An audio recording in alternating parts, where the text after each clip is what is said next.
بالله من الشيطان الرجيم. بسم الله الرحمن الرحيم.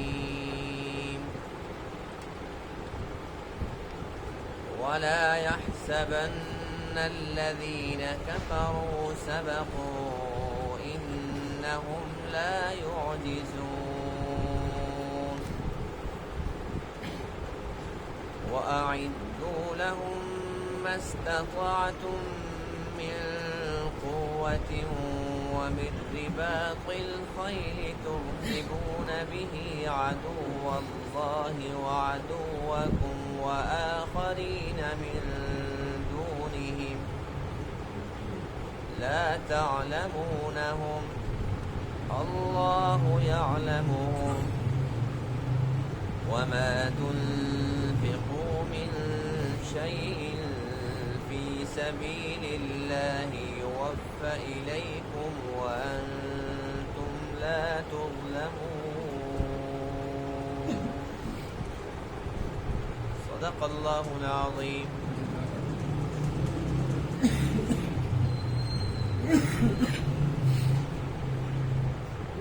آج کے درس میں عنایت کریمہ میں جہاد اور جہاد کی تیاری کا حکم ہے، اور اللہ تعالیٰ کا وعدہ ہے کہ جب تک تم لوگ اللہ کے اس حکم پر عمل کرتے رہو گے تب تک کافر تمہارے ہاتھ سے بچ نہیں سکتے. اور اللہ تعالیٰ نے جہاد کی تیاری کے لیے ایک تو حکم دیا کہ بھرپور تیاری کرو، یہاں تک کہ جو تم کر سکتے ہو. جہاں پر گھوڑوں کی ضرورت ہو تو تم گھوڑے لو، ان کو پالو، ان کے اوپر خرچ کرو. اس کے علاوہ ہر دور میں جو ہتھیار چل رہے ہوتے ہیں ان کے اندر تم بھرپور کوشش کرو، آگے بڑھنے کی کوشش کرو. یہ نہیں کہ بس پرانے دور میں جب ایک وہ تیر کمان ہوتا تھا، تلوار ہوتی تھی، نیزے ہوتے تھے، وہیں تک محدود رہو. نہیں، بلکہ جدید دور کے اندر جدید اسلحہ جب غیر اس کے اندر کوشش کریں گے تم ان سے اور زیادہ آگے بڑھنے کی کوشش کرو. اور فرمایا کہ اس پر جو کچھ تم خرچ کرتے ہو تو اللہ فرماتے ہیں کہ گھبرانے کی ضرورت نہیں ہے. ہمارے علم میں ہے کہ کس نے کتنا خرچ کیا ہے پورا پورا بدلہ ملے گا، ذرہ برابر کمی نہیں ہوگی. اس لیے دل کھول کے خرچ کرو، مالی طور پر بھی جہاد کرو اور جانی طور پر، جسمانی طور پر اپنے تمام اعضاء کو بروئے کار لاؤ، یہاں تک کہ جب تم مکمل طور پر مستعد اور تیار ہو جاؤ گے تو اللہ فرماتے ہیں کہ کافر تمہارا سامنا بھی نہیں کر سکے. یہ اللہ تعالیٰ کا وعدہ ہے، اور ہمارا ایمان ہے کہ اللہ کے وعدے سچے ہیں. آج اگر مسلمان ذلت اور پستی کا شکار ہیں تو اس کی سب سے بڑی وجہ یہی ہے کہ مسلمان نے جہاد چھوڑ دی. وَلَا يَحْسَبَنَّ الَّذِينَ كَفَرُوا سَبَقُوا، اور گمان نہ کریں وہ لوگ جنہوں نے کفر کیا ہے، سبقوا، کہ یہ لوگ سبقت کر جائیں گے، یعنی کہ یہ بھاگ جائیں گے. کافر خیال بھی نہ کریں. انہم لا یعجزون، بے شک یہ لوگ عاجز نہیں کر سکتے. وَأَعِدُّوا لَهُمْ، اور تم ان کے لیے تیاری کرو. وَأَعِدُّوا لَهُمْ، اور تم تیار کرو، مَسْتَطَعْتُمْ، جتنی تمہارے اندر طاقت ہے، من قوہ، قوت سے، یعنی کہ قوت جمع کرو. وَمِن رِبَاطِ الْخَيْلِ، اور باندھے ہوئے گھوڑے. تُرْهِبُونَ بِهِ عَدُوَّ اللَّهِ، اس کے ساتھ تم ڈراتے ہو اللہ کے دشمن کو. وَعَدُوَّكُمْ، اور اپنے دشمن کو. وَآخَرِينَ مِن دُونِهِمْ، اور ان کے علاوہ کچھ اور دوسرے بھی ہیں. ایک وہ دشمن ہے جسے تم دشمن سمجھتے ہو کہ یہ ہمارا دشمن ہے، اللہ کا دشمن ہے. فرمایا کہ کچھ اور ایسے دشمن بھی ہیں لا تعلمونہم، جن کو تم نہیں جانتے. اللہ یعلمہم، اللہ ان کو بھی جانتا ہے۔ جو منافق ہوتے ہیں، مکار اندرونی دشمن ہوتے ہیں، اللہ ان کو بھی جانتا ہے۔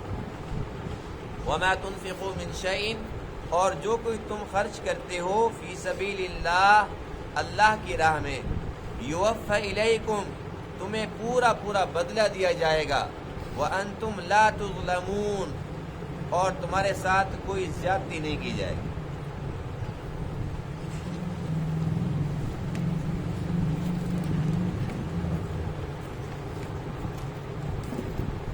جہاد، اس کی اسلام میں کیا حیثیت ہے؟ حدیث پاک میں ہے کہ جس طریقے سے اونٹ ہوتا ہے نا، اونٹ کی جو بلندی ہوتی ہے اس کی کوہان میں ہوتی ہے، اسی طریقے سے جو اسلام کی بلندی ہے وہ جہاد میں ہے۔ جس طریقے سے نماز فرض ہے، روزہ فرض ہے، حج فرض ہوتا ہے، زکوٰۃ فرض، اسی طریقے سے جہاد بھی فرض ہے۔ اس کے لیے کہ نوعیت مختلف ہوتی ہے، کبھی جہاد فرض عین ہوتا ہے، کہیں پر جہاد فرض کفایہ ہوتا ہے۔ بہرحال جہاد وہ عمل ہے جو اللہ اور اللہ کے رسول کو سب سے زیادہ پسند ہے، اس لیے کہ ایک انسان کو سب سے زیادہ پیار اپنی جان سے ہوتا ہے، اور جب ایک انسان اپنی اس جان کو اللہ کے سامنے پیش کرنے کے لیے تیار ہو جاتا ہے، آگے تو اس کی مرضی ہے وہ قبول کرے یا نہ کرے۔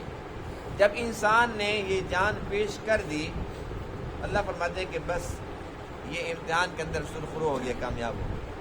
اس نے ثابت کر دیا کہ اپنی جان سے زیادہ اپنے رب سے پیار کرتا ہوں، اپنی جان سے زیادہ اللہ کے محبوب سے پیار کرتا ہوں، اور یہ اپنی جان اسلام کی خاطر قربان کرنے کے لیے تیار ہو گیا ہے۔ اللہ تعالیٰ اس سے بے پناہ محبت فرماتا ہے۔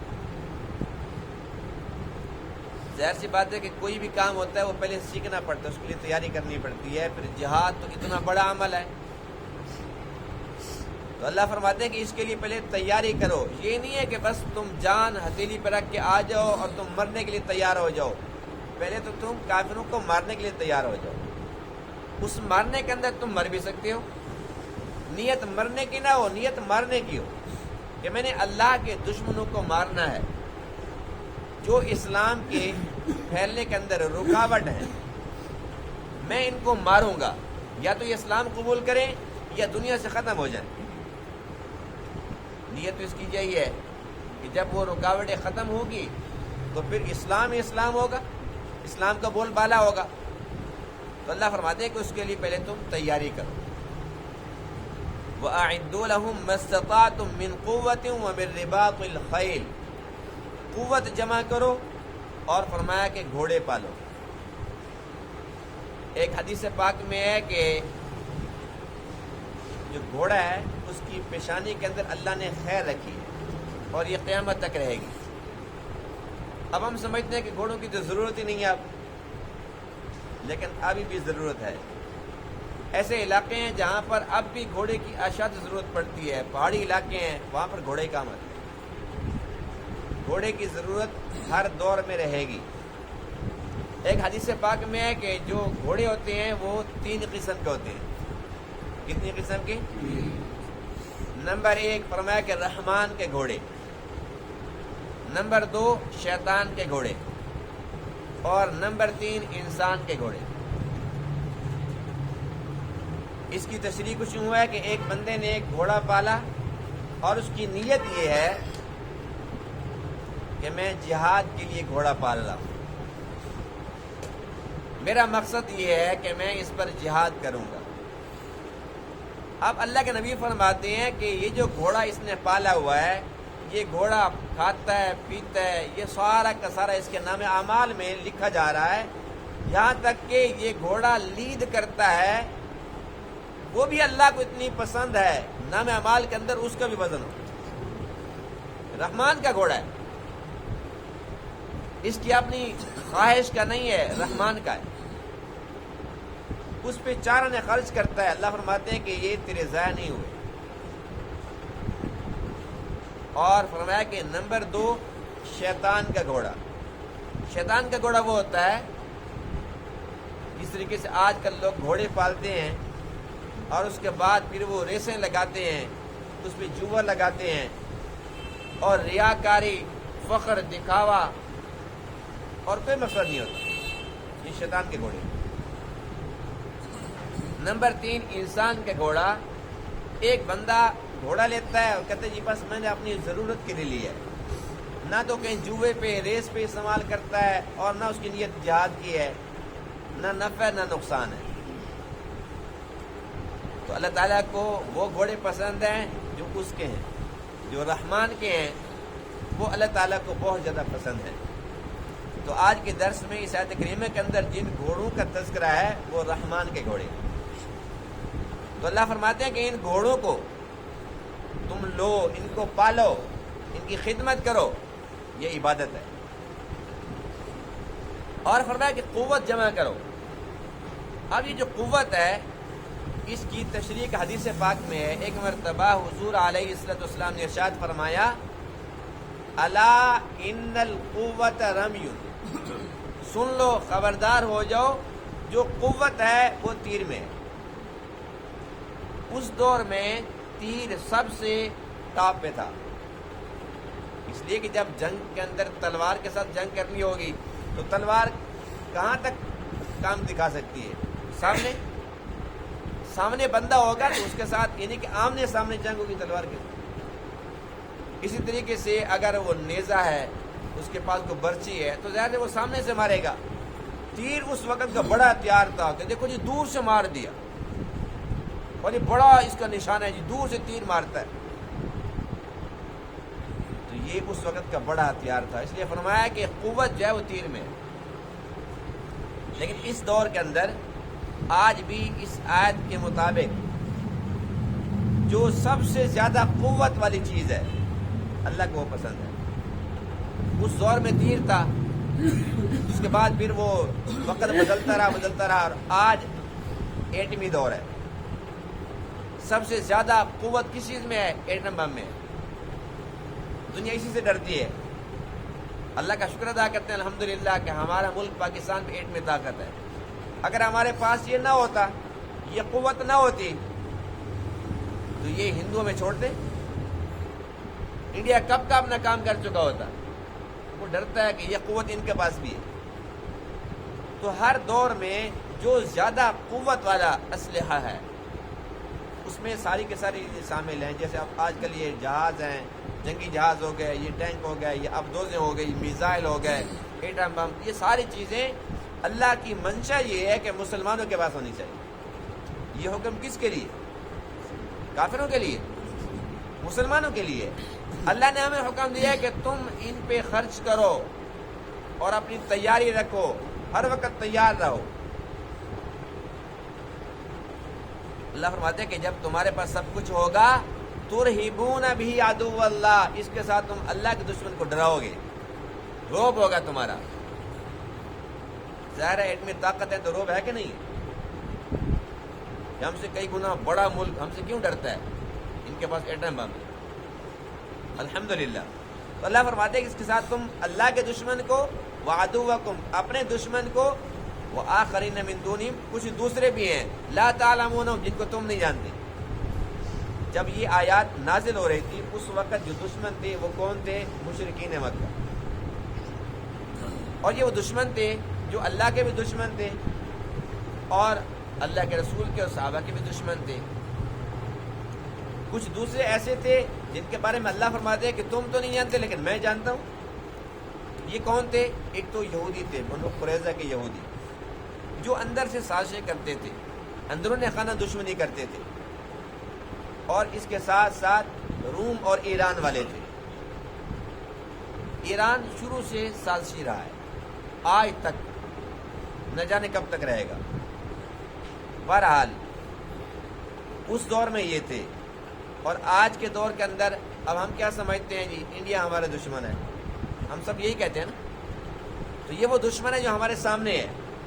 اس کے اندر امریکہ چھپا ہوا ہے، اس کے اندر اسرائیل چھپا ہوا ہے، اس کے اندر سارے کے سارے جتنے بھی کافر ہیں، الکفر ملت واحدہ، یہ سارے کے سارے کافر یہ ایک ملت ہے.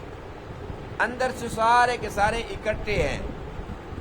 اللہ فرماتے ہیں کہ بہت سارے ایسے بھی ہیں کہ جن کو تم نہیں جانتے لیکن میں جانتا ہوں، جن کو ہم جانتے ہیں یہ نہیں جانتے لیکن ہمارے دشمن بہت زیادہ ہیں۔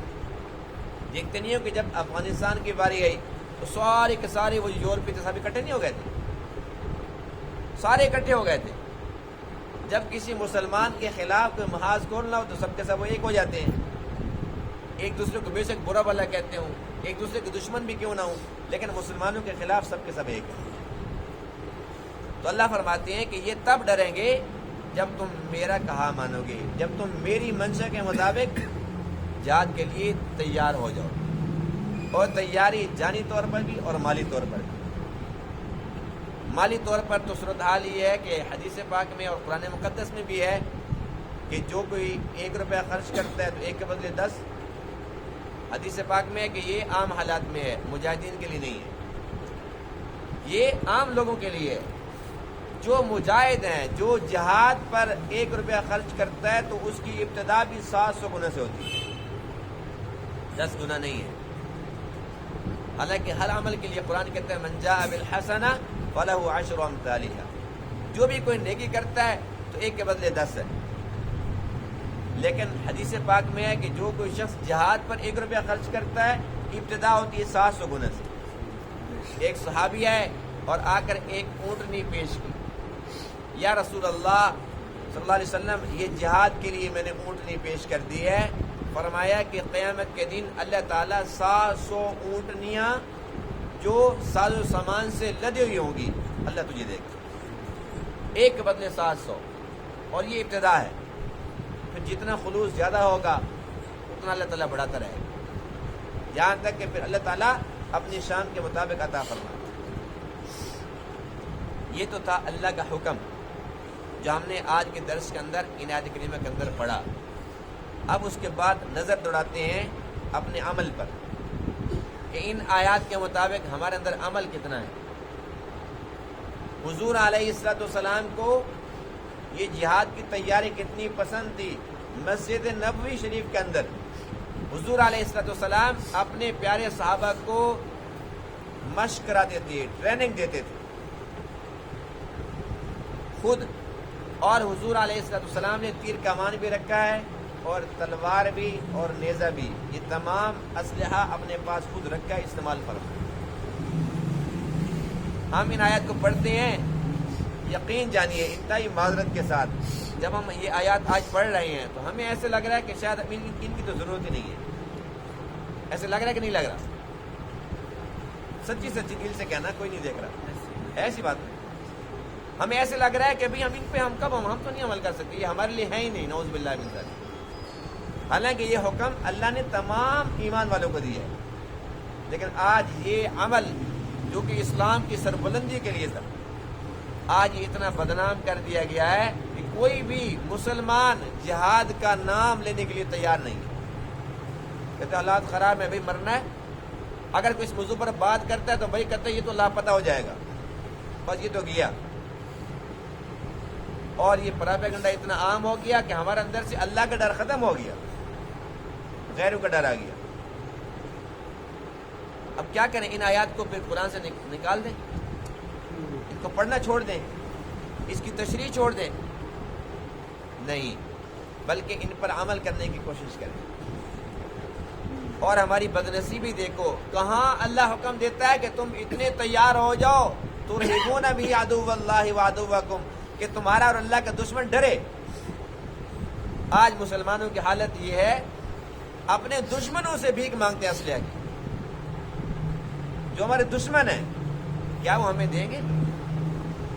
اگر وہ دیں گے تو کن شرائط پہ دیں گے؟ اب ہمارے ملک نے، ایٹمی ملک نے ان سے کہا ہمیں F-16 چاہیے، پہلے تو پیسے لے کے پھر مکر گئے، سب کو پتا نا۔ بہت عرصے کے بعد پھر جی دیں گے، وہ استعمال کر کر کے جب وہ نکارا ہو گیا ان کے پاس، ہاں جی اب دیں گے۔ شرائط کیا ہے کہ بھائی ان کا کوئی بھی پرزہ تم خود نہیں بناؤ گے، جو بھی ان کے پرزے ہوں گے خراب ہوں گے ہم دیں گے، چلانے والے بندے وہ ہم دیں گے، ان کو بنانے والے وہ ہم دیں گے۔ جنگی جہاز لے رہے ہیں، اب ایک دشمن کو ہم دیں کلاشن کو کہ بھائی یہ دیکھو یہ ہم تمہیں دے رہے ہیں، بس ہم نے خیال کرنا ہے. اس کو ایک تو ہمیں بتاؤ کہ یہ کیسے اس کو چلانا ہے, تو وہ پھر کیسے چلائے گا, کیسے ہمیں سکھائے گا. دشمن کو اسلحہ دے کے اور اس کے بعد ہم اسے توقع رکھیں کہ یہ ہمیں اس کی ٹریننگ دے گا. حماقت جہالت ہے کہ نہیں ہے؟ اور ہمارا معاملہ تو یہاں تک ہے کہ ہم بالکل ہی پستی کے اندر گر چکے ہیں. جدید اسلحہ تو دور کی بات ہے, ہمارے اسلامی ممالک کو اللہ نے سب کچھ دیا. سب سے بڑا ہتھیار تیل ہے, وہ ہمارے پاس ہے, لیکن جن لوگوں کے پاس ہے ان کا معاملہ یہ کہ اس کو نکال نہیں سکتے. تیل ہے عرب ممالک کے اندر, لیکن انجینئر کہاں سے آتے ہیں؟ یہود و نصارہ سے. اور بھائی تیل تو نکال کے دے دو, ان کی مرضی, وہ جیسا نکالیں جتنا نکالیں. اب وہ جو مشینری ہے جس سے نکالا جا رہا ہے وہ بھی انہی سے لی ہے, وہ بھی ہمیں بنانا نہیں آتا. وہ خراب ہو جائے انجینئر پھر وہیں سے آئے گا. یعنی کہ ہم یہ چاہتے ہیں کہ بس ہم آرام سے بیٹھے رہیں اور پکا پکایا نوالا ہمارے منہ کے اندر آتا رہے. جب ہم اتنے آرام پرست, آرام طلب ہو گئے, پھر اللہ تعالیٰ نے ہمارے مقدر میں ذلت لکھ دی. اور ایک شعبے کی بات میں نے کی ہے, میں نے صرف بطور مثال عرض کی ہے. ہر شعبے کے اندر یہی حال ہے. ہماری فوج ٹریننگ لینے کے لیے جا رہی ہے, مشقوں پہ گئی ہے. کہاں؟ امریکہ گئی ہے. ہماری پولیس وہیں جائے گی. ہمارے اساتذہ محکمہ تعلیم کے, یعنی کہ سب کے سب ان سے سیکھنے جا رہے ہیں. اللہ کے نبی فرماتے ہیں انما بعثت معلما, اللہ نے مجھے معلم بنایا, میں معلم ہوں. اللہ کے نبی سکھانے والے تھے, تو مسلمانوں کا بھی کام یہی تھا کہ وہ خود سیکھے ہوئے ہوتے اور دوسروں کو سکھاتے. آج ہر شعبے کے اندر, ہر معاملے کے اندر ہم ان کی طرف دیکھتے. اب یہ کرونا آیا ہوا ہے, سال سے تو زیادہ گزر گئی ہے, پتہ نہیں ہے یا نہیں ہے, لیکن اگر ہے بھی تو ابھی تک پوری دنیا کے مسلمان دیکھ رہے ہیں کہ دیکھو کب جو ہے نا یہ روس اس کی کوئی ویکسین بنائے گا, پتہ نہیں امریکہ بنائے گا یا چین بنائے گا. لیکن ہم نے تو سوچا ہی نہیں. ہم کیوں یہ کام کریں؟ ہماری ذمہ داری ہے. ڈسپلین ہم سے بنتی نہیں ہے, ہم کرونا کی ویکسین بنائیں گے. ہر کام کے اندر ہم ان کے پیچھے پڑے ہوئے ہیں جی. بس وہ کھانا پکا کے دیں گے تو ہم کھا لیں گے. جبکہ اللہ کیا فرماتے ہیں, وَأَعِدُّوا لَهُم مَّا اسْتَطَعْتُم مِّن قُوَّةٍ, جتنی تمہارے اندر طاقت ہے, استطاعت ہے, قوت جمع کرو. قوت کا مقصد یہ نہیں ہے کہ بس ایٹم بم بناؤ. ہر معاملے کے اندر تمہارے پاس قوت ہونی چاہیے. قوت ہوگی تو روب ہوگا. اور بدنصیبی کی بات یہ ہے کہ ہمارے ملک پاکستان کے اندر اللہ تعالیٰ نے ایسے سے ہیرے پیدا کیے جن کے پاس یہ قوت تھی, جن کے پاس طاقت تھی, جن کے پاس فن تھا, وہ آگے بڑھ سکتے تھے, ملک کی خدمت کر سکتے تھے. جب انہوں نے خدمات پیش کی کہ دیکھو جی ہم یہ کام کر سکتے ہیں, ہم تو بجلی پیدا کر سکتے ہیں, وہ غائب ہو گئے. ان کا نام و نشان ہی نہیں ہے. یعنی کہ جو غیر لوگ ہیں وہ نہیں چاہتے کہ ان کے پاس قوت ہو, لیکن جو ہمارے اوپر مسلط ہیں یہ کون سے ہمارے اپنے ہیں؟ یہ بھی تو غیر ہیں. اگر یہ ہمارے اپنے ہوتے تو یہ ان کو نوازتے. یہود و نصارہ سے تو منگوا رہے ہیں انجینئر, اور جب اللہ نے ہمارے اپنے ملک پاکستان کے اندر ایسے انجینئر پیدا کر دیے, ان کی کیوں قدر نہیں کرتے؟ یہ اللہ کی ناراضگی ہے. حدیث پاک میں ہے اذا ترکتم الجہاد, جب تم جہاد کو چھوڑ دو گے, فسلط اللہ علیکم الذلہ, پھر اللہ تعالیٰ تمہارے اوپر ذلت کو مسلط کر دے. یہ ایک جہاد ہی تو ہے جس پر کافروں کو بڑی تکلیف ہوتی ہے.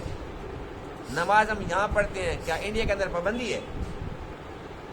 ہم یہاں پر نماز پڑھتے ہیں, روزے رکھتے ہیں, کیا امریکہ کے اندر پابندی ہے؟ ہر ملک میں چلے جاؤ, نمازیں پڑھو, روزے رکھو, حج پہ جاؤ, زکاتیں دو, کوئی ٹینشن نہیں ہے. جہاد وہاں بھی منع ہے, اپنے ملک کے اندر بھی منع ہے. انہیں پتہ ہے کہ جب تک مسلمان جہاد کرتے رہیں گے تب تک یہ حاکم ہم محکوم. جب یہ جہاد چھوڑ دیں گے پھر یہ محکوم اور ہم حاکم. یہ جو مرزا دجال تھا, قادیانی لانتی, اس کا کیا کام تھا؟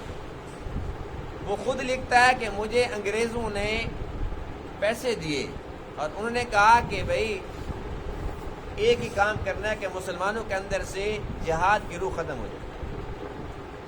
وہ کہتے ہیں میں نے ان کی اطاعت میں اتنی کتابیں لکھی کہ الماریاں بھر گئی.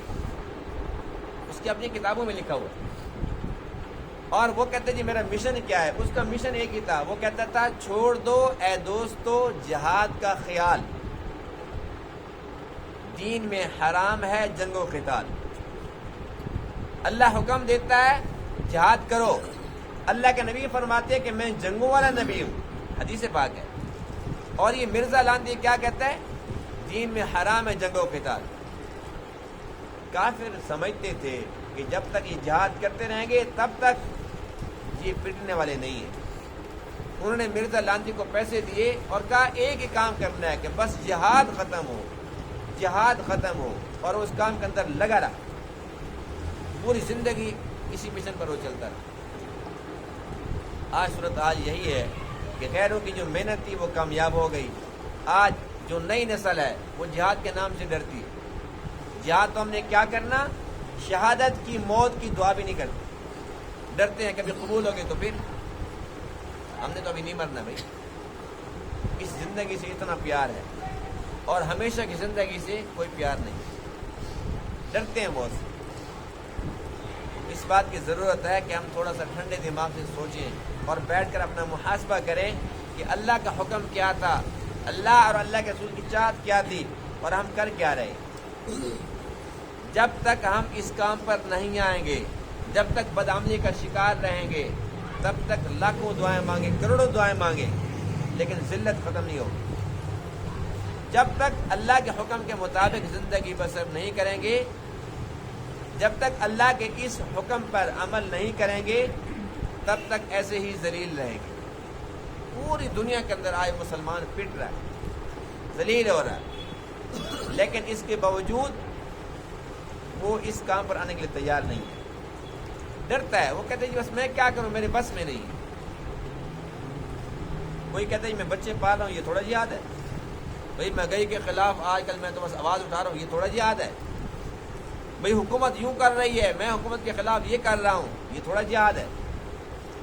یہی جہاد ہے جی، بس بیوی بچے پالتے رہو، یہی جہاد ہے۔ بیوی بچے پالو، کسی نے بکرے رکھے، وہ بکریاں پال کے جہاد کر رہے ہیں۔ اور ہمارے ملک میں ایسے سے بھی ہیں ماشاءاللہ، وہ ڈھول بجاتے ہیں تو وہ ڈھول بجا کے جہاد کر رہے ہیں، ملک کی خدمت کر رہے ہیں۔ اللہ کی پھٹکار نہیں تو اور کیا ہے؟ جہاد جہاد ہی ہوتا ہے۔ جہاد کا معنی ہوتا ہے محنت و مشقت،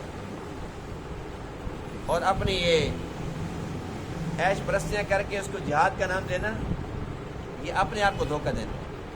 اللہ کو کوئی بھی دھوکہ نہیں دے سکتا۔ اس لیے اگر ہم یہ کام نہیں کر رہے اور یقیناً نہیں کر رہے، تو کم سے کم یہ تو کر سکتے ہیں کہ جو لوگ کر رہے ہیں ان کے لیے دعائیں تو کریں، ان کو تو اچھا جانیں۔ جن کو اللہ نے توفیق بخشی ہے وہ کر رہے ہیں، ہمیں تو وہ بھی پسند نہیں ہے، اور یہ بس یہ بڑے فسادی ہیں، یہ دہشت گرد ہیں، غیروں کی زبان ہم بولتے ہیں۔ اللہ کے رسول کتنے ناراض ہوتے ہیں کہ دیکھو جو کام کرنے کا تھا کرتے بھی نہیں ہیں، اور جو کرتے ہیں تو ان کو پسند بھی نہیں کرتے۔ اگر خود شریک نہیں ہو سکتے، اللہ نے آپشن دیا نا کہ مال خرچ کر دو، مالی طور پر شریک ہو جاؤ، تمہارا نام تو ہو جائے گا کہ تم بھی ساتھ شریک ہو۔ تم جو چارنے بھی خرچ نہیں کرتے، جو اپنا پسینہ خرچ نہیں کرتے، اپنا خون کہاں پر بہانے کے لیے تیار ہو جاؤ، بڑے افسوس کا مقام ہے۔ اس لیے جہاں بھی موقع ملے، ایک تو یہ کہ جو اللہ کے راہ میں جہاد کرتے ہیں ان سے محبت کریں، اللہ سے دعا کریں کہ اللہ ہمیں بھی توفیق دے، کسی درجے کے اندر بھی ہو ہمیں توفیق دے کہ ہم بھی جہاد کریں۔ اور کم سے کم یہ کہ اگر ایسے لوگ ہمیں مل جائیں اور ہم ان کے لیے کچھ کر سکتے ہوں، تو کچھ نہ کچھ حسب توفیق اس کے اندر اپنا پیسہ لگا کر اس میں حصہ دار بن جائے۔ کسی بھی درجے کے اندر جو بندہ شریک ہو جائے گا تو کم سے کم وہ مجاہدین کے صف میں تو کھڑا ہوگا، بے شک آخری صف کے اندر بھی کیوں نہ ہو۔ اللہ تعالیٰ ان تمام باتوں کو سمجھنے عمل کرنے کی توفیق عطا فرمائے۔ وآخر دعوانا الحمدللہ رب العالمین۔